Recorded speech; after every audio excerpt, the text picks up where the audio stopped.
Boa noite a todos, sejam todos bem-vindos, dando sequência às nossas atividades, ainda nesse clima de harmonia que recebemos pelo passe, que é uma transfusão de energia.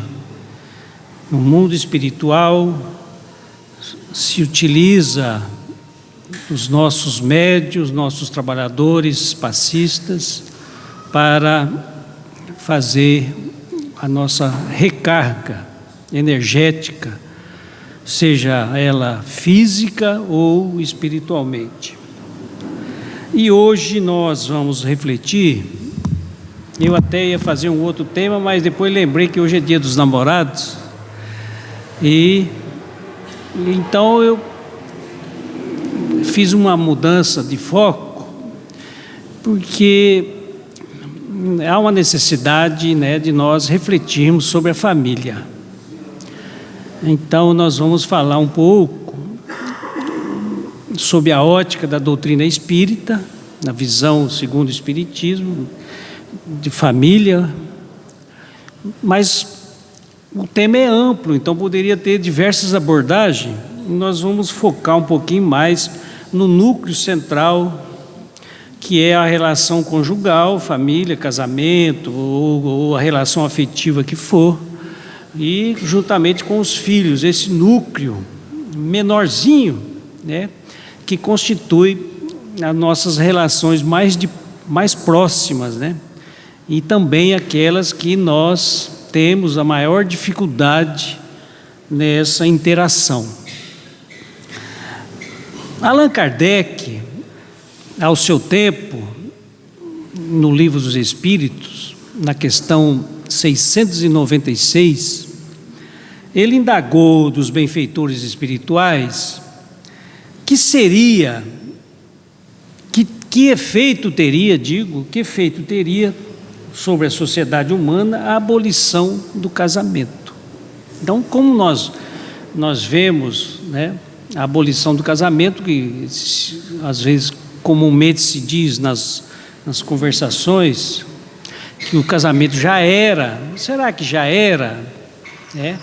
Então nós vamos ver sobre a visão do mundo espiritual que nos coloca a respeito do casamento no sentido de uma relação conjugal. E os espíritos responderam, uma resposta bem curta até: seria uma regressão à vida dos animais. Então veja que o casamento, a relação afetiva, ela é um progresso para nós humanos. Ou seja, no momento em que nós assumimos um compromisso, numa relação conjugal, nós estamos nos afastando do egoísmo. Veja só, na outra questão que eu coloquei aqui é justamente sobre isso. E nós recebemos agora aqui o nosso querido Wilson, não podemos deixar de fazer referência ao nosso trabalhador desta casa, que por muito tempo esteve à frente dos trabalhos, junto com todos nós aqui. Seja bem-vindo, meu querido. Então Kardec pergunta: qual seria para a sociedade o resultado do relaxamento dos laços de família? Então, os laços de família se esvaindo, qual seria a consequência disso? E os benfeitores responderam: uma recrudescência do egoísmo. Então, na medida que nós vamos esfarelando os laços de família, de um modo geral, nós estamos, na mesma proporção, contribuindo para o agravamento do egoísmo. Então veja que as duas questões, elas estão muito próximas e relacionadas diretamente à família. aquilo que o Espiritismo traz para nós, né, como uma necessidade que nós temos em face da nossa evolução. E é justamente ali, no cadinho, como diz o Espírito Emmanuel, que nós vamos nos burilando, nós vamos nos aperfeiçoando e nós vamos avançando. Allan Kardec, comentando essa questão, ele diz assim: o casamento constitui um dos primeiros atos de progresso nas sociedades humanas, porque estabelece a solidariedade fraterna e se observa entre todos os povos, se bem que em condições diversas, ou seja, cada sociedade tem a sua forma de constituição, de elaboração desse projeto com núcleo familiar. A abolição do casamento seria, pois, regredir à infância da humanidade e colocaria o homem abaixo mesmo de certos animais, que lhe dão exemplos de uniões constantes. No livro Nosso Lar, nós encontramos que esse livro Nosso Lar completou agora em abril 80 anos. Quem já leu esse livro, Nosso Lar? Poucos. Merece uma leitura. Nosso Lar foi o primeiro livro da série André Luiz, quando ele retorna para o mundo espiritual, ele narra a sua peregrinação pelo mundo espiritual, né? Então, inclusive tem um filme, Nosso Lar, também, vale a pena nós conhecermos. E neste livro tem uma passagem muito interessante, envolvendo o espírito André Luiz com Dona Laura, que é a mãe de Lísias, em que na casa deles, né, no mundo espiritual, lá naquele local que o André Luiz chegou e se instalou depois. E ela, conversando com ele, ela disse o seguinte: que nós temos, em resumo, 3 tipos de uniões afetivas na Terra. Primeira, ela qualificou como de almas gêmeas. O segundo, ela qualificou como almas afins. E o terceiro, de ligações de resgates. Almas gêmeas, que é chamado também por Martins Peralva de uniões transcendentes, é uma situação muito rara na Terra, em razão da nossa condição ainda de planeta de provas e expiações. Então é aquelas almas em que se unem 2 almas já evoluídas com um propósito maior de trabalhar em prol da sociedade. Como a dona Laura menciona no livro, são muito raros os casos de uniões de almas gêmeas no planeta Terra. O segundo é as almas afins, aqueles que têm uma sintonia já construída entre o casal, entre os 2 participantes da relação. Há uma sintonia já, possivelmente uns laços de amizade anterior, enfim, já há algo de bom construído nessas relações afins, mas também são poucas ainda. A grande maioria, diz Dona Laura, é de resgate, de ligações de resgate. O que são essas almas? São basicamente nós, né? Basicamente as nossas relações, seja ela conjugal, mas também as demais relações, porque quando nós falamos de relações, nós estamos falando de todas as relações, né? E se eu sou um bom amigo, se eu sou um bom esposo, um bom pai, certamente isso se repercute nas relações, nas demais relações, né? Ela disse o seguinte: ela diz o seguinte a respeito dessas ligações de resgates. Observamos um encontro de espíritos para reajustamento.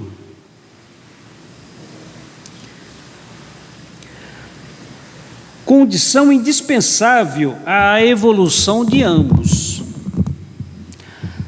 São os mais frequentes em um mundo considerado de expiações e provas, como a Terra, razão pela qual, não raro, verificam-se dificuldades de relacionamento entre os cônjuges, desarmonias, desconfianças e tantos outros conflitos morais, podendo mesmo, se não devidamente trabalhados, causar tragédias familiares. Então veja, quando nós vemos nas mídias essas tragédias familiares, é em razão de que aqueles espíritos envolvidos ainda estão em ligação de resgate ou uniões provacionais. Então, dois seres imperfeitos, como nós, por exemplo, numa união que queremos que ela seja perfeita, vai, evidentemente, em determinadas circunstâncias, gerar conflitos. Agora, esses conflitos, nós temos que trabalhar, como diz aqui a mensagem, trabalhar esses conflitos, amenizar, atenuar, para que isso seja superado e não desemboque numa tragédia, como disse a dona Laura. E nós, qual grupo nós estamos? Já falamos, né? Mas a pergunta é para a gente refletir, né? O evangelho que a gente faz, primeiro para quem está, né, aqui em cima falando, mas também para que a gente que está ouvindo vá pensando, vá refletindo. E eu, como que eu estou agindo no meu dia a dia? Será que eu quero já dar um passo adiante, melhorando a minha relação? Dona Laura diz assim: na maioria, os casais terrestres passam as horas sagradas do dia vivendo a indiferença ou o egoísmo forte. Veja só, duas conceituações: indiferença e egoísmo. E aí eu vou fazer uma colocação em homenagem aqui aos nossos gaúchos, né, feita pelo Érico Veríssimo, que ele diz o seguinte, que o contrário de amor não é ódio, é indiferença. Então veja, imagine nós, num ambiente familiar, não sendo notado. Imagine nós fazermos uma viagem, e aliás, se nós fizermos uma viagem de uma semana, vamos imaginar, 3 coisas podem acontecer: nós retornarmos e chegarmos em casa, sermos recebidos de braços abertos, né? Que bom que você chegou, estava com saudade. Ou a segunda, você entrar em casa, ninguém notar a sua presença, nem o cachorro abanar o rabo.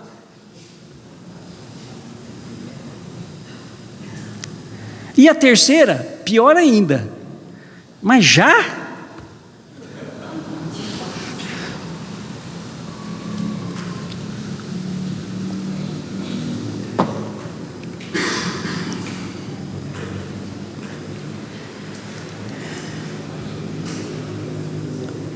Então é importante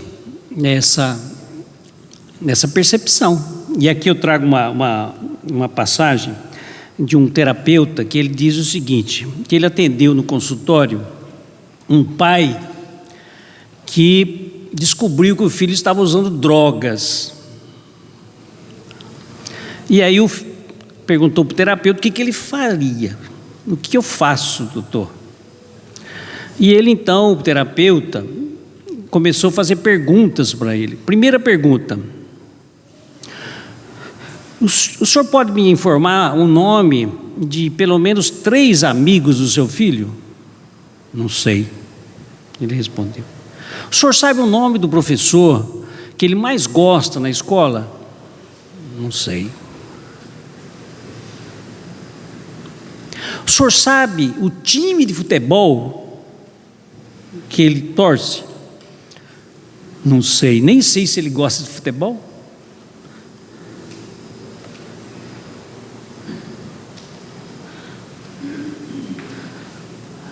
Música, que tipo de música ele gosta? Qual a banda de rock que ele aprecia? Não sei.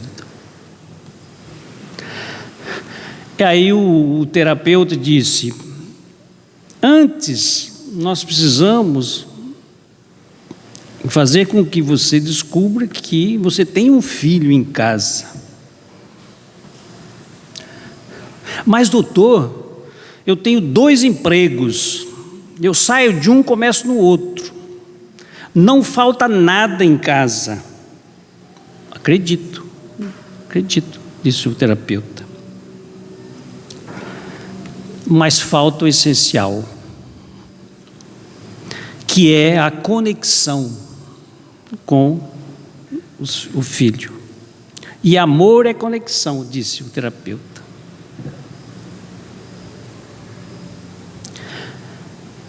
Então vejam, muitas vezes nós, as nossas prioridades a fazeres, nós terceirizamos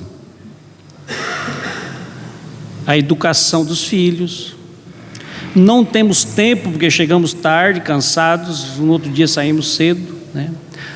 Então isso tudo vai fazer com que o filho sinta-se simplesmente essa indiferença que nós falamos. Ele está em casa, não está, né? Então é importante isso, né? Aliás, importante vem de importar, trazer para nós, trazer para dentro. E às vezes nós estamos só exportando.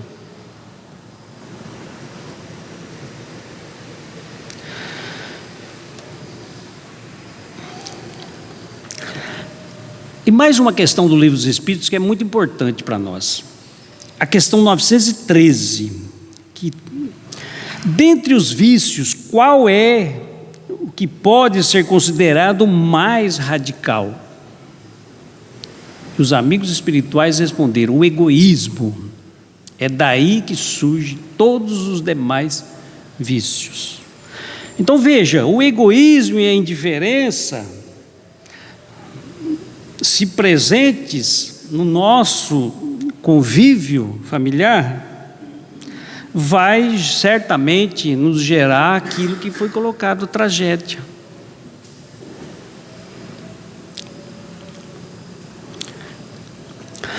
O professor Pietro Máximo Forni, é neste livro aqui inclusive, Pensamentos que Ajudam, do José Carlos de Luca, nosso colega. A vida é o resultado dos nossos relacionamentos. Temos que aprender a deixar o eu um pouco de lado, para conviver com mais generosidade, mais consideração e mais delicadeza. E ele diz assim: o estresse é causado em grande parte por relacionamentos humanos mal resolvidos. Se melhorarmos a capacidade de nos relacionar, teremos menos brigas, menos estresse e, consequentemente, menos processos e pessoas doentes. É uma orientação fantástica. Ou seja, o personalismo meu, muitas vezes, que eu quero ser recebido com tapete, eu quero ser exaltado a minha figura, isso impede a fluência da relação. Então, é o convite, né, que eu faço para mim, né, Rafaela? A Rafaela está aqui, daqui a pouco ela vai erguer a mão e vai dizer, mas por que você não faz lá em casa, né? Mas a gente que preparou a lição já refletiu. E a única diferença nossa é essa, porque nós estamos no mesmo barco. O objetivo, quando estudamos um determinado tema, é a reflexão. E nós estamos aqui, né, falando e ouvindo ao mesmo tempo, muito perto, ó. Então, é desse jeito. Aí vem uma outra situação também, o perigo das idealizações. Perigo das idealizações.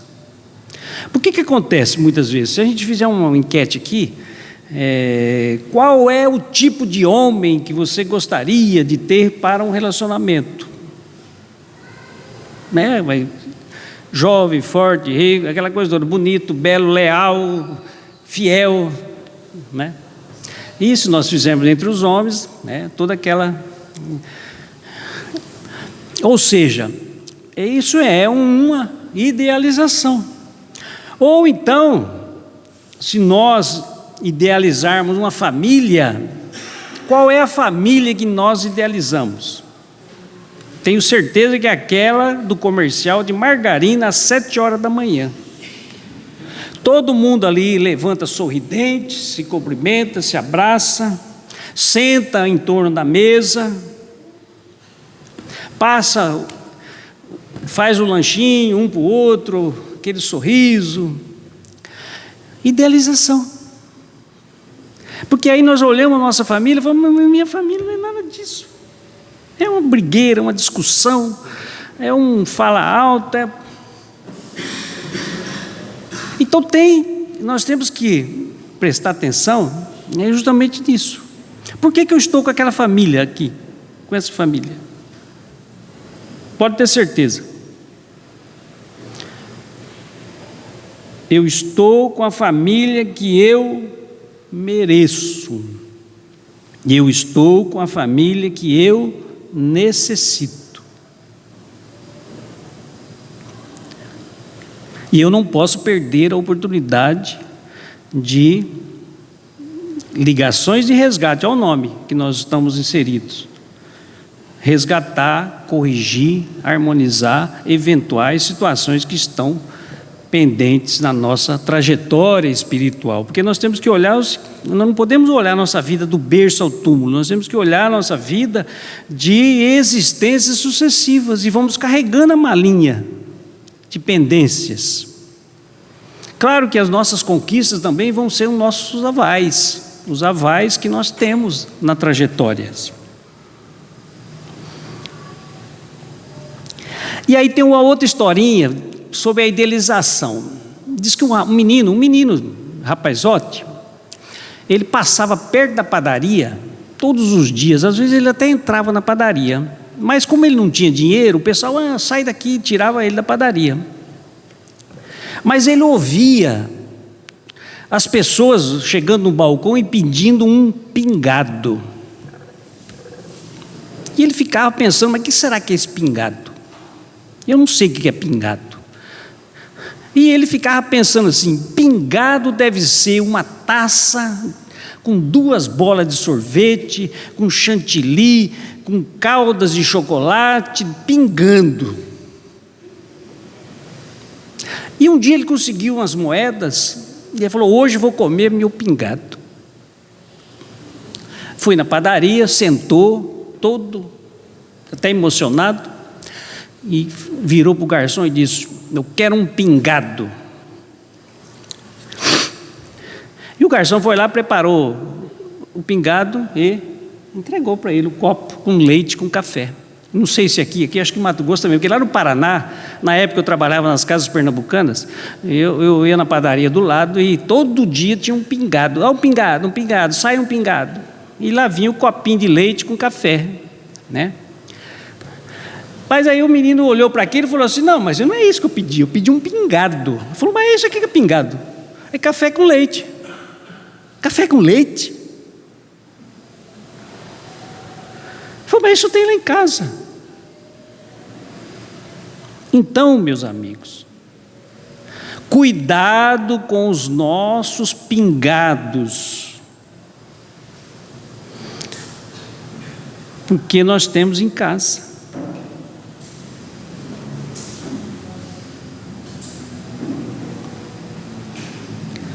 Mas o que de fato, agora já entrando no final, o que de fato alicerça um bom relacionamento?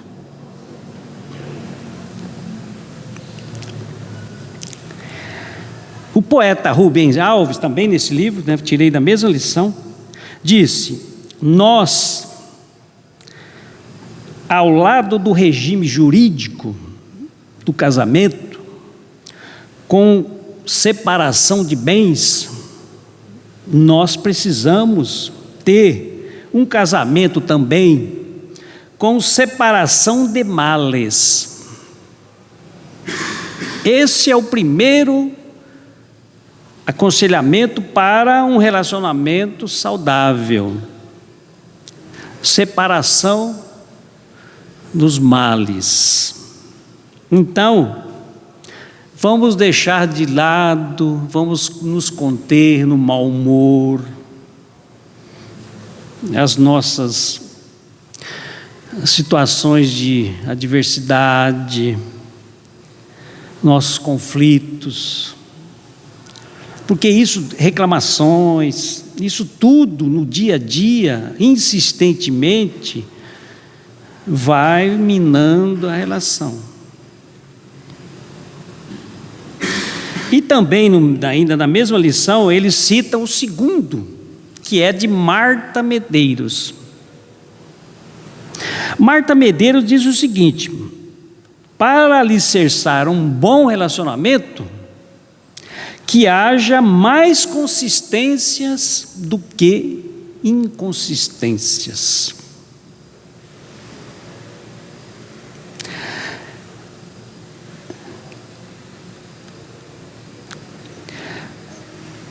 Ela, de fato, alicerça num bom relacionamento nas afinidades. O primeiro requisito para ela, que é uma inconsistência, né? Como consistência, é as afinidades.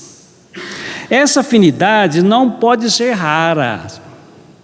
É preciso que haja alguma coisa em comum. Então, alguma coisa tem que ter em comum.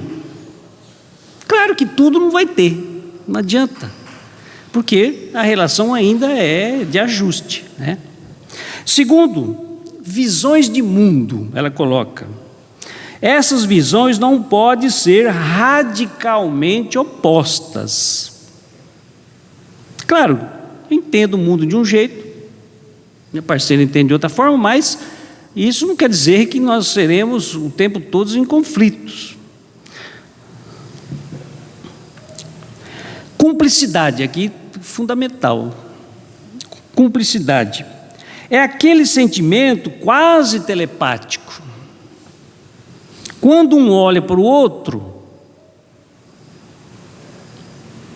e só de olhar, já entendeu tudo o que o outro está sentindo. Então, aquela situação que às vezes um está meio surumbático, né, meio quietão, meio quietona, captar aquilo rapidamente, aquela energia, né, ele não está bem. Isso me lembra minha mãe, né? Quando ela olhava para a gente já sabia. A gente já sabia, né?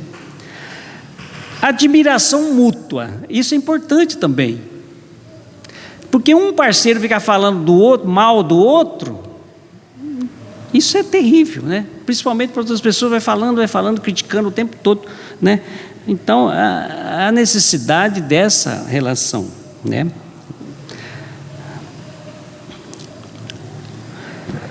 E por fim, se você quer saber se de fato deve ou não casar com uma pessoa, olha aí os jovens aí, hein? Os jovens.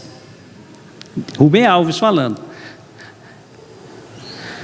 Você tem que olhar para esta pessoa e pensar: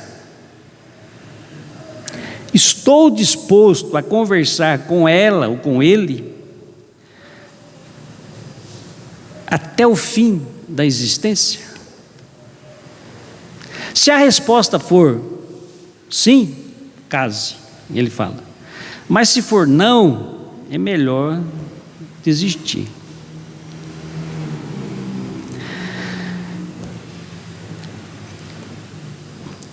E para concluir, uma historinha muito comum que está nas redes sociais, mas eu achei muito bonitinha. O casal completava 25 anos de união naquele dia. Ele estava desempregado, não tinha um dinheiro em casa, mas a esposa ficou pensando num jeito de presenteá-lo. Então ela tinha um cabelo muito comprido. Ela vai no salão de beleza e pede para cortar o cabelo todinho. E ela fez um dinheirinho com a venda desse cabelo. E aí, mas eu esqueci o começo. O marido gostava muito de fumar cachimbo, só que ele não tinha fumo. Então ela pensou, tá aí, eu vou comprar um pacotinho de fumo para ele, né, para que ele pite, né? E foi justamente o que ela fez. Com o dinheirinho do cabelo, ele comprou um pacotinho de fumo e levou para casa. Quando ela chegou, o marido já tinha chegado.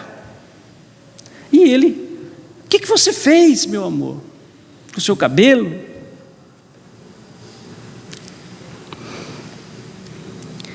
Ela disse: meu amor, como você gosta de fumar, como você gosta do seu cachimbo e você não tem fumo, eu cortei o meu cabelo, vendi e comprei aqui, está aqui. Fumo. E ele falou assim: eu também trouxe um presentinho para você. E entregou para ela um pente, que era justamente para pentear aqueles longos cabelos que ela também tinha dificuldade. A felicidade de uma família depende da nossa disposição, e se preciso for vender o cabelo e o cachimbo, sejamos capazes neste gesto e tenhamos a coragem de amar como esse casal teve, né? Então, queridos irmãos, falar de família sempre emociona, né? E eu fico emocionado porque a nossa evolução espiritual, nós começamos ali dentro. Primeiro tem que ajustar ali, porque senão... Que Jesus nos abençoe.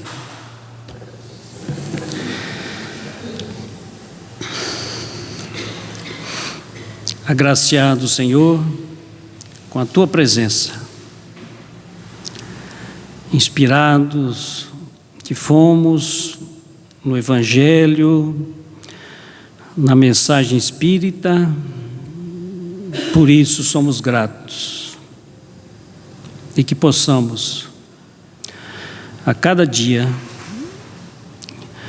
buscando o entendimento, a compreensão, buscando nos aproximarmos mais compreender mais,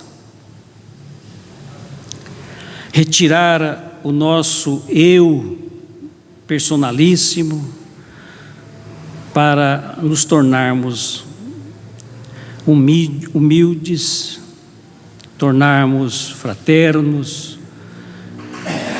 em todas as circunstâncias.